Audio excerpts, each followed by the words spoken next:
Welcome to your YouTube channel Rajasthan GK by AI.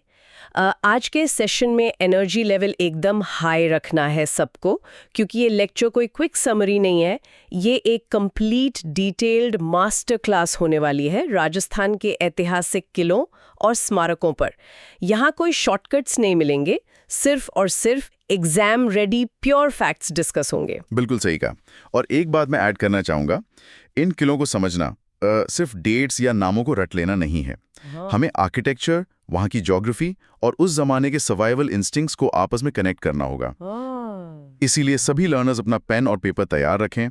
Syllabus material का एक एक fact आज हम डिकोड करने वाले हैं। तो डिटेल्स में डाइव इन करने से पहले मैं आज की क्लास का रोड मैप स्ट्रिक्टली आउटलाइन कर देती हूँ। ये लेक्चर एक एग्जैक्ट सीक्वेंस फॉलो करेगा, जिसमें हम राजस्थान के 10 मेजर फोर्ट्स कवर करेंगे बिना कोई स्लाइड या टॉपिक स्किप किए। और जो कॉन्टेंट्स हम पढ़ने वाले हैं वो एग्जैक्टली इस ऑर्डर में रहेंगे। सबसे पहले हम पढ़ेंगे भाटनेर का किला, जो हनुमानगढ़ में है। दूसरे नंबर पर जोधपुर का मेहरानगढ़ का किला जी। तीसरा होगा रणथंभौर का किला।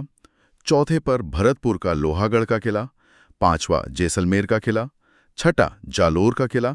सातवें पर हम देखेंगे बूंदी का तारागढ़ का किला। आठवें नंबर पर नागौर का किला। नौवें पर जयपुर का नाहरगढ़ का किला।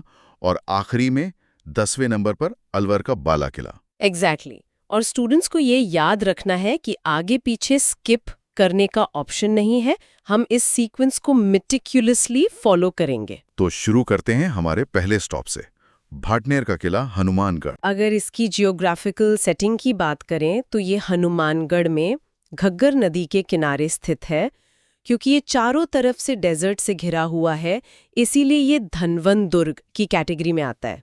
और इसकी सबसे बड़ी स्ट्रेटेजिक इंपॉर्टेंस ये थी कि ये सीधा दिल्ली मुल्तान रूट पर पड़ता था। हाँ, और इसके हिस्टोरिकल डेटा पे ध्यान दे तो इसको लेट 3री शताब्दी में भट्टी राजा भूपत ने बनवाया था। इमेजिन कीजिए, ये 52 बीघा में फैला हुआ स्ट्रक्चर है, जिसमें 52 मैसिव बुर्जें या बैस्शंस हैं। और इसकी सबसे बड़ी हाईलाइट ये है कि डेजर्ट में होने के बावजूद इसको पक्की ईंटें और चूने से बनाया गया है। और इसके नाम चेंज होने की कहानी भी काफी इंटरेस्टिंग है। बीकानेर के महाराजा सूरत सिंह ने जब इस पर 1805 एडी में कब्जा किया। मंगलवार का दिन था वो। हाँ, वही मंगलवार होने की वजह से उन्होंने इसे भगवान हनुमान को डेडिकेट किया। इसका नाम हनुमानगढ़ रख दिया और अंदर एक हनुमान मंदिर भी बनवा दिया। बिल्कुल। अब इसकी हिस्टोरिकल टाइमलाइन को अगर हम क्रोनोलॉजिकली सोचें तो काफ़ी उथल-पुथल रही है। 1001 एडी में महमूद गजनवी ने इसको कैप्चर किया था। फिर जब बलबन का रूल आया तो वहाँ शेर खान गवर्नर था। शेर खान ने बेसिकली मंगोल इन्वेडर्स को लगातार वहाँ से रोक के रखा, इसीलिए उसकी टूम आज भी इस किले के अंदर है। और 1398 एडी का वक्त तो बहुत क्रूशल था, जब तैमूर ने अटैक किया। सही कहा। उस वक्त राव केलन भाटी लड़ रहे थे। राजपूत पुरुषों ने केसरिया किया और महिलाओं ने जौहर की परंपरा निभाई। फिर आगे चलकर 1527 एडी में बीकानेर के राव जयसिंह ने यहाँ राठौर कंट्रोल एस्टैब्लिश किया। लेकिन अटैक्स रुके नहीं थे। 1534 एडी में हुमायूं के भाई कमरान ने आक्रमण किया, पर राव ने उसको ब्रेवली डिफेंड किया। फिर 1549 एडी आते आते राठौर ठाकुर सिस्सा ने इसका कंट्रोल ले लिया था। और 1570 एडी में अकबर ने इसे कैप्चर किया जरूर, पर वो ठाकुर सिंह के बेटे भागा की सर्विस से इतना इम्प्रेस हुआ कि उसने किला भागा को वापस सौंप दिया। सच में कितनी शिफ्टिंग हुई है इस पर। इसको उत्तरी सीमा का प्रहरी या sentinel of the northern border भी कहा जाता है। और एक फाइनल स्ट्राइकिंग डिटेल जो स्टूडेंट्स को नोट करनी चाहिए वो इसके मेन गेट पर है। वहाँ बीकानेर के शासक दलपत सिंह और उनकी 6 रानियों की कार्विंग्स है, जिन्होंने दलपत सिंह के मर्डर के बाद सती परफॉर्म किया था। बहुत डीप हिस्ट्री है। चलिए अब दूसरे किले की तरफ बढ़ते हैं। मेहरानगढ़ का किला जोधपुर। जोधपुर के फाउंडर राव जोधा ने ही इसको बनवाया था। 1438 से 1489 एडी के बीच उनका टाइम था। जी, फाउंडेशन की एग्जैक्ट डेट 13 मई 1459 है। हाँ, ये फाउंडेशन चिड़ियातुंग नाम की पहाड़ी पर रखी गई। ये नाम योगी चिड़ियानाथ के नाम पर है, जिनका स्पॉट आज भी किले के ठीक पीछे है। और एक बहुत इंटेंस मिथ इसके साथ जुड़ा है कि राजिया नाम के एक आदमी को फाउंडेशन में जिंदा दफना दिया गया था ताकि किले को श्राप से बचाया जा सके। देखने में ये कैसा लगता है उस पर भी आते हैं। इसकी शेप एक मोर जैसी है, इसीलिए इसको मयूर ध्वज गढ़ भी कहते हैं। और इसके मैसिव साइज की वजह से ही इसको मेहरानगढ़ कहा गया। डायमेंशंस तो इसके माइंड ब्लोइंग हैं। जमीन से लगभग 400 फीट ऊंचा, इसकी जो बाहरी दीवार है वो 20 से 120 फीट तक ऊंची है और 12 से 20 फीट तक चौड़ी है। इन दीवारों पर अलग अलग गेट्स हैं, जैसे जय पोल, फतेह पोल, ध्रुव पोल, सूरज पोल, इमरत पोल और भैरन पोल। फिर भी इतनी स्ट्रॉन्ग दीवारों के बाद यहाँ की पॉलिटिकल शिफ्ट्स बहुत वॉलेटाइल रही हैं। 1544 एडी में शेर शाह सूरी ने इस पर कब्जा किया। फिर 1546 एडी में मालदेव ने दोबारा इसको रिकैप्चर किया। 1564-65 एडी के आसपास मुगल सूबेदार हसन कुली खान ने आकर चंद्रसेन का रूल खत्म कर दिया। फिर 1583 एडी में ये मोटा राजा उदय सिंह को दे दिया गया। हाँ, और 1678 एडी में जब जसवंत सिंह की डेथ हुई तो औरंगजेब ने इसको अपने अंडर मर्ज कर लिया। लेकिन 1707 एडी में औरंगजेब की मौत के तुरंत बाद अजीत सिंह ने इसे जफर कुली खान से वापस छीन लिया। इस विशाल किले के औरा को देखकर ही फेमस राइटर रुडयार्ड किपलिंग ने कहा था कि ये देवताओं, परियों और फरिश्तों द्वारा निर्मित लगता है। यहाँ का आर्किटेक्चर देखिए, महाराजा सूर सिंह द्वारा बनवाया गया मोती महल, अभय सिंह का फूल महल, उसके अलावा तखत विलास, अजीत विलास, उम्मेद विलास, चौकेलाम महल, बिचला महल और मान सिंह का पुस्तक प्रकाश केंद्र। आबादी सिंगार चौकी तो बहुत इंपॉर्टेंट है, जहाँ कोरोनेशन होता था। बिल्कुल। अगर स्पिरिचुअल साइट्स की बात करें तो यहाँ चामुंडा माता, मुरली मनोहर और आनंदन जी के मंदिर हैं। कुलदेवी नगनेची माता की स्थापना यही है और भूरे खान की मजार भी। चामुंडा माता मंदिर से एक बहुत ट्रैजिक हिस्टोरिकल डेट जुड़ी है। इसको राव जोधा ने बनवाया था और तखत सिंह ने 1857 में रेनोवेट किया था। पर 30 सितंबर 2008 को नवरात्रि के वक्त यहाँ एक भयानक स्टैम्पीड हुआ जिसमें 200 से ज्यादा डिवोटीज की जान चली गई। पानी के लिए यहाँ रनेसर और पदम सागर हैं। मेहरानगढ़ के बारे में एक कहावत एग्जैक्ट बैठती है जो लर्नर्स को याद रखनी चाहिए। सभी गढ़न सिरोमणि अति ही ऊंचो जान, अणद पहाड़ा उपरे जबरो गढ़ जोधान। एकदम परफेक्ट डिस्क्रिप्शन। अब चलते हैं हमारे तीसरे किले पर, रणथंभौर का किला।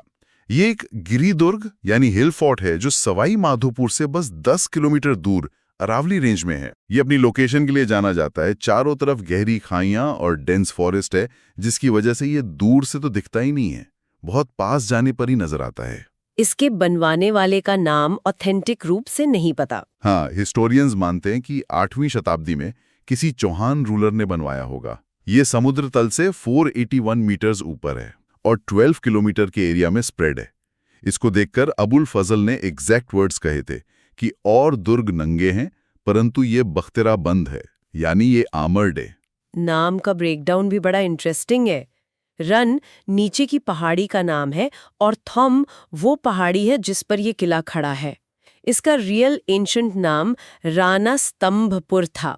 हिस्ट्री की बात करें तो 1192 एडी के तराइन वॉर के बाद पृथ्वीराज चौहान तृतीय के बेटे गोविंद राज यहाँ आए थे।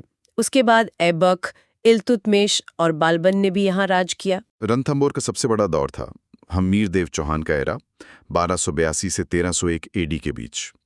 1292 एडी में जलालुद्दीन खलजियां अटैक करने आया और फेल हुआ। तब झुंझुलाहट में उसने कोट किया था, ऐसे 100 किलों को भी मैं मुसलमान के एक बाल के बराबर भी नहीं मानता। अपनी हार छुपाने का तरीका था। बिल्कुल। फिर 1301 एडी का वो साका आता है जब अलाउद्दीन खलजी ने ट्रीचरी से धोखे से किला जीता। उस वक्त हमीर की पत्नी रंगदेवी और उनकी बेटी देवलदे ने जौहर कर लिया था। इस घटना को अमीर खुसरो ने डॉक्यूमेंट भी किया है। उसके बाद तो रूलर्स लगातार बदलते गए। राणा कुंभा, राणा सांगा से होता हुआ 1534 एडी में ये गुजरात के बहादुर शाह के पास गया। फिर 1542 एडी में शेर शाह सूरी और सुरजन हाडा थे। 1569 एडी में मुगल्स ने कंट्रोल लिया। अकबर ने तो वहां एक मिंट बनवाई और उसको एक रॉयल प्रिजन की तरह यूज किया। और फिर बाद में 1750 से 1768 एडी के बीच जयपुर के माधो सिंह के पास रहा और 1947 तक जयपुर स्टेट के ही पास रहा। यहाँ के आर्किटेक्चर की बात करें तो गेट्स हैं जैसे नौलखा दरवाज़ा, हाथी पोल। बिल्डिंग्स में हमीर महल, सुपारी महल, बादल महल और अनाज का एक गोडाउन है जिसे जोरा भौरा कहते हैं।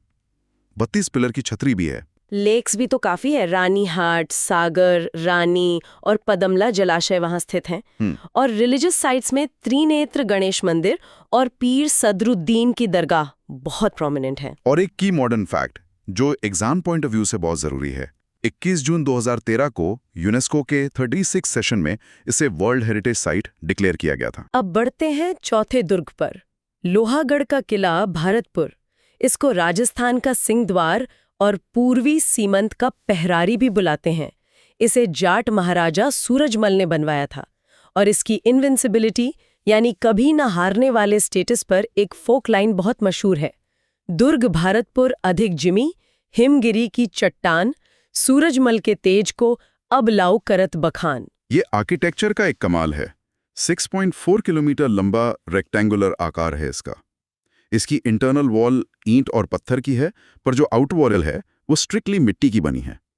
ये मिट्टी वाले फैक्ट को एम्फसाइज करना जरूरी है, क्योंकि जब एनिमी कैनन्स फायर करते थे तो गोले उस मिट्टी में धंस जाते थे, दीवार को नुकसान नहीं पहुंचता था। बाहर एक गहरी वाटर ट्रेंच भी है और साथ में 8 विशाल और 40 सेमी सर्कुलर बैस्टियंस हैं। इसके दरवाजे देखें तो नॉर्थ में अष्टधातु डोर लगा है, जो अपने आप में एक ट्रॉफी है।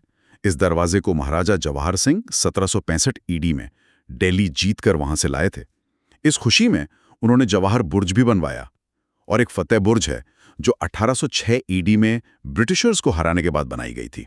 डिफेंस रिकॉर्ड देखा जाए तो मराठास भी इसको भेद नहीं पाए। 1805 में महाराजा रंजीत सिंह ने जसवंत राव होलकर को असाइलम दिया था यहाँ। तो गुस्से में जनरल लॉर्ड लेक ने जनवरी से अप्रैल 1805 के बीच लगातार 5 बार अटैक किया, पर वो कंप्लीटली फेल रहा। तभी से वो सॉन्ग मशहूर हुआ था, गोरा हट जा रे राज भरतपुर को। और एंड में जब ये गिरा तो बाहरी हमले से नहीं गिरा। जनवरी 1826 में इंटरनल कॉन्फ्लिक्ट्स हुए। तब उस स्ट्राइफ का फायदा उठाकर ब्रिटिश कमांडर लॉर्ड कॉम्बरमेयर इसको कैप्चर कर पाया। अंदर देखें तो गंगा मंदिर, जामा मस्जिद जैसे इंपॉर्टेंट टेम्पल्स और स्ट्रक्चर्स हैं। चलिए लोहागढ़ की इन मिट्टी की दीवारों से आगे बढ़कर चलते हैं 5वें किले की तरफ, जैसलमेर का किला। डेजर्ट के बीच 1155 एडी में रावल जैसल ने इसको बनवाया था। इसको सोनागढ़ बुलाया जाता है क्योंकि इसकी येलो स्टोन्स सूरज की रोशनी में गोल्ड की तरह चमकते हैं। ये एकदम परफेक्ट धानवान दुर्ग है। साइज की बात करें तो 1500 फीट लंबा और 750 फीट चौड़ा, 250 फीट ऊंचा, और इसमें 99 बैस्टियंस हैं। इसकी जो डबल वॉल है उसे कमरकोट कहा जाता है। त्रिकुटा हिल पर जब आप इसको देखते हैं तो ये आकृति ऐसी लगती है जैसे कोई शेर अंगड़ाई ले रहा हो, स्ट्रेचिंग लायन। और सबसे यूनिक कंस्ट्रक्शन डिटेल, ये पीले पत्थर बिना चूने के जोड़े गए हैं, कंप्लीटली विदाउट लाइम, सिर्फ इंटरलॉकिंग ब्लॉक्स। यहाँ के 2.5 सका यानी 2.5 सैकाज बहुत प्रोमिनेंटली हिस्ट्री में पढ़ाए जाते हैं। पहला सका हुआ था महारावल मूलराज और अलाउद्दीन खिलजी के बीच लगभग 1296 से 1316 के फेज में।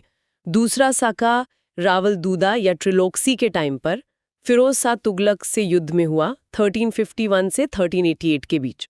और वो आधा सका 1550 एडी में हुआ था रावल लुनकरण और अमीर अली के बीच। इसको आधा इसलिए कहते हैं क्योंकि मर्दों ने लड़ते हुए जान तो दी, पर विमेन ने जौहर नहीं किया, क्योंकि अल्टीमेटली भाती फोर्सेस जीत गई थी। अंदर के महलों में सर्वोत्तम विलास, मूलराज द्वितीय का रंग महल और जवाहर विलास बहुत खूबसूरत है। दिलवारा स्टाइल के जैन टेम्पल्स हैं और एक बहुत रेयर पाम लीफ मैन्युस्क्रिप्ट की लाइब्रेरी वहां है जिसका नाम है जिंद भद्रा सूरी ग्रंथ भंडार। इस जगह की अहमियत बताने के लिए एक दोहा सुना जाता है, गढ़ दिल्ली गढ़ आगरो, अधगढ़ बीकानेर, भालो चिनायो भाटियान, सिरे तो जैसलमेर। Beautiful lines. अब आते हैं हमारे छठे किले पर, जालौर का किला। ये अरावली रेंज की सोनागिरी हिल पर सुकाडी रिवर के किनारे सिचुएटेड है। ये भी एक गिरिदुर्ग है और इसको सोनागढ़ भी कहते हैं। लिटरेचर में सिटी को जबालीपुर और फोर्ट को सुवर्णगिरी कहा गया है। अगर डॉक्टर GH ओझा और डॉक्टर दशरथ शर्मा के फैक्ट चेक करें तो वो बिल्डर का क्रेडिट प्रतिहारा किंग नागाभट्टा प्रथम को देते हैं, 730 से 756 एडी के आसपास।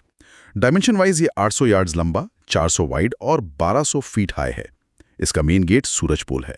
रूलर्स के लिस्ट में यहाँ परमार, चौहान, सोलंकी, मुस्लिम और राठौर सबका समय रहा, पर सबसे फेमस रूलर कन्हड़ देव थे जिन्होंने 1311 एडी में अलाउद्दीन खलजी का मुकाबला किया। इसको डिसीट यानी चाल से जीता गया और ये जालोर का फर्स्ट साका था। बाद में 1531 से 1562 एडी में मालदेव ने वापस राजपूत रूल एस्टैब्लिश किया। हसन निजामी ने अपनी बुक ताजुल मासिर में एग्जैक्ट वर्ड्स लिखे हैं कि यह ऐसा किला है जिसका दरवाजा कोई आक्रमणकारी नहीं खोल सका। इसके अंदर आपको मानसिंह का महल, जैन टेम्पल्स, चामुंडा माता का मंदिर, मलिक शाह की दरगाह और परमार कीर्ति स्तंभ मिलेंगे। जब अलाउद्दीन ने इसको जीता तो उसने इसका नाम बदलकर जलालाबाद कर दिया और एक अलाई मस्जिद बनवाई। 7वां किला है तारागढ़ का किला, बूंदी। इसको तारागढ़ इसलिए बोलते हैं क्योंकि जमीन से देखने पर ये एक तारे यानी स्टार की तरह लगता है। 1354 एडी में राव बर सिंह ने इसे बनवाया था। उस वक्त मेवाड़, मालवा और गुजरात के लगातार अटैक्स होते थे। उन्हीं से प्रोटेक्ट करने के लिए इसको 1426 फीट की ऊंचाई पर 5 माइल के रेडियस में बनाया गया। यहाँ के हाथी पोल पर महाराव रतन सिंह ने 2 विशाल हाथी बनवाए हैं। और एक हिस्टोरिकल एनेक्डोट वीर विनोद से बहुत फेमस है इस किले के बारे में। हाँ, महाराणा कुरुक्षेत्र सिंह जब बूंदी जीतने आए तो वो लड़ते हुए मारे गए। उनके बेटे महाराणा लाखा को यह बर्दाश्त नहीं हुआ तो उन्होंने अपना वाव पूरा करने के लिए एक फेक मिट्टी का किला बनवाया ताकि वो उसको तोड़ सकें। पर वहां कुंभा हड़ा नाम का राजपूत उस नकली किले को बचाते हुए मारा गया। वहां एक कोड दिया जाता है, बलाहत बांका देवड़ा, हड़ा बांका घर में रण बांका राठौर। यहाँ के फूल महल और छत्र महल अपने म्यूरल्स और फ्रेस्कोस के लिए बहुत जानी जाती हैं। साथ ही एक 84 पिलर सेनोटाफ, जिसे 84 खंभों की छतरी कहते हैं, और जैत सागर और नवाल सागर रिजर्वॉयर्स यहाँ स्थित हैं। 8वां किला हम कवर करेंगे, नगौर का किला। ये एक धनवन दुर्ग है जिसका फाउंडेशन 1154 एडी में चौहान रूलर सोमेश्वर के सामंत कायमस ने रखा था। इसकी वॉल लगभग 5000 फीट लंबी है, जिसमें 28 बैस्टियंस और 6 मेन गेट्स हैं, जैसे सिराई पोल और सूरज पोल। नागौर की हिस्ट्री में सबसे पिवटल इवेंट 1570 एडी का अकबर का नागौर दरबार था। बाद में शाहजहां ने इसको अपनी ब्रेवरी के लिए मशहूर अमर सिंह राठौर को दे दिया। फिर आगे अभय सिंह ने इसको बखत सिंह को हैंडओवर किया। यहाँ के बादल महल और शीश महल में जो फ्रेस्को हैं वो एकदम अलग हैं। वहाँ की लोकल लाइफ, पंख वाले घोड़े यानी विंग्ड हॉर्सेस और लवर्स अंडर ट्रीज जैसी डिटेल पेंटिंग्स हैं। यहाँ अकबर ने एक फाउंटेन और अकबरी मस्जिद भी बनवाई थी, और सबसे खास बात, इसे हेरिटेज कॉन्जर्वेशन के लिए यूनेस्को अवार्ड मिल चुका है। 9वें नंबर पर चलते हैं जयपुर के नाहरगढ़ किले की तरफ। 1734 एडी में सवाई जयसिंह ने इसको जयपुर को मराठा अटैक से प्रोटेक्ट करने के लिए बनवाया था।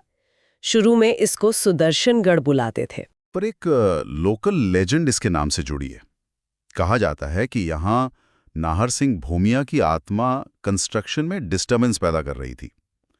उनको शांत करने के लिए एक तांत्रिक रत्नाकर पौंद्रिक ने उनका श्राइन अंबागढ़ के पास एक नई जगह चौबुर्जी घड़ी में मूव कर दिया। उसके बाद ही किले का नाम नाहरगढ़ पड़ गया। इस किले का आर्किटेक्चरल मास्टरपीस वहां के 9 परफेक्टली आइडेंटिकल पैलेसेस हैं। सवाई राम सिंह द्वितीय और सवाई माधो सिंह द्वितीय ने इन्हें अपनी पासवानियों के लिए बनवाया था। उनके नाम हैं सूरज प्रकाश, खुशाल प्रकाश, जवाहर प्रकाश, ललित प्रकाश, आनंद प्रकाश, और बाकी थे लक्ष्मी प्रकाश, चंद्र प्रकाश, फूल प्रकाश और बसंत प्रकाश। इनकी यूनिफॉर्म कलर स्कीम और सीजनल वेंटिलेशन वहां की सबसे बड़ी खासियत है। बनाया था, जिसे 1492 एडी में अलावल खान ने पत्थर के किले में बदल दिया। लेकिन हिस्ट्री मेनली 1524 एडी से शुरू होती है, जब हसन खान मेवाती ने यहाँ कुआरा किला या बाला किला बनवाया। हसन खान मेवाती वही हैं जो बाबर के खिलाफ खानवा युद्ध में राणा सांगा की तरफ से लड़ते हुए मारे गए थे। बाबर 1527 एडी में यहाँ ठहरा था। फिर अकबर ने इसको अपने बेटे सलीम को दिया, इसीलिए अंदर के लेक को सलीम सागर कहते हैं। डिमेंशन की बात करें तो 9 किलोमीटर लंबी दीवार है, 15 बड़ी और 52 छोटी बेस्टियंस हैं। वहाँ मस्केट होल्स हैं स्पेसिफिकली फायरिंग के लिए। एक दरवाज़ा है, अंधेरी दरवाज़ा, जहाँ सूरज की रोशनी कभी नहीं पहुँचती।